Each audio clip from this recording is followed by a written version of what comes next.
आज शहीद दिवस रे टांगे स्थित टेट्राहेड्रन ग्रुप ऑफ इंस्टीट्यूशन रो अध्यक्ष त्रिदेव बेहरा तत्वावधान रे शहीद दिवस पालित हो जाइछि। संतान अमर रहे, भारत मातार पवित्र संतान अमर रहे, भारत माता की, भारत माता की,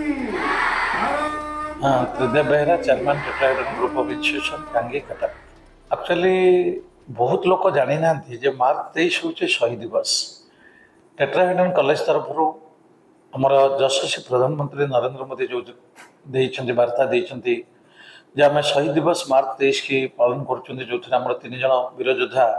लाहौर 1931 मसीहा मार्च 23 रे फांसी पाई आमर से 3 जन योद्धा आज शहीद दिवस पालन कराउछि। आमे पिलांक भितर समाज भितर गोटे वार्ता देवाई चाहूँ जे जेते लोक देशपाई शहीद होती से शहीद राजगुरु हूँ, आमर भगत सिंह हूँ, सुखबीर हूँ, ए समस्त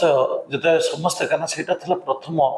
फांसी पाई 1971 ताको भारत सरकार बर्तमान शहीद दिवस हिसाब से पालन करुच्ची। आम गोटे रैली आयोजन करूँ आमर न्यू कैंपस ड्रीम्स कॉलेज पर्यटन जाइलु से आमको समस्ते सहयोग करते डिफरेंट गेस्ट आसी आम पाने जाइए टांगी पुलिस सहयोग थिला आम मिसिकी रैली आम करूँ आम गोटे मीटिंग करके शहीद दिवस विषय बुझेलु आ शहीद दिवस लोक जानापी टांगी चौद्वार सालेपुर जगतपुर आमर गोटे गाड़ी बुलूची आम कॉलेज तरफ तार बैनर होती जातीय पताका अच्छी जातीय संगीत गान हो लोक जानतु जे शहीद दिवस हूँ मार्च 23 जोटा जदि कहवा भारत प्रथम से शहीद होते युद्ध करते से भगत सिंह हूँ राजगुरु हूँ सुखबीर हूँ से समस्ते चाहिए जे आम लड़ीकी भारत को आम स्वाधीनता दबा आम लड़ीबा आम युद्ध करके आम भारत को स्वाधीनता दबा तापर फांसी दि जाता माँ को से कही जे मारे मु मल्ला मु फांसी गला तू कांदबुनि तो हसी हसी ग्रहण करूँ कारण मुझे भारत माँ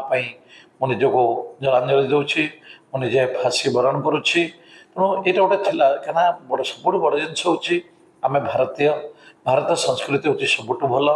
भारत देश हूँ सबुठ भल आमर ए शिक्षा संस्कृति सब आम गर्व करते आम भारतीय बोली तेणु समस्त बाहर पहुँचू आम प्रत्येक दिन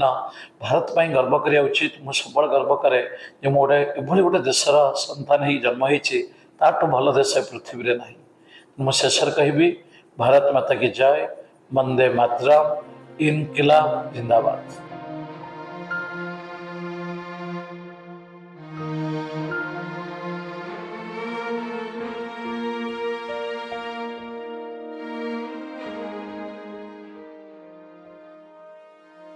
शहीद दिवस रे देश पई शहीद होइथिबा वीर जवान को वीरत्व को मन पकाइबा सह छात्र छात्री मानक द्वारा एक वीरत्वर पद शोभा यात्रा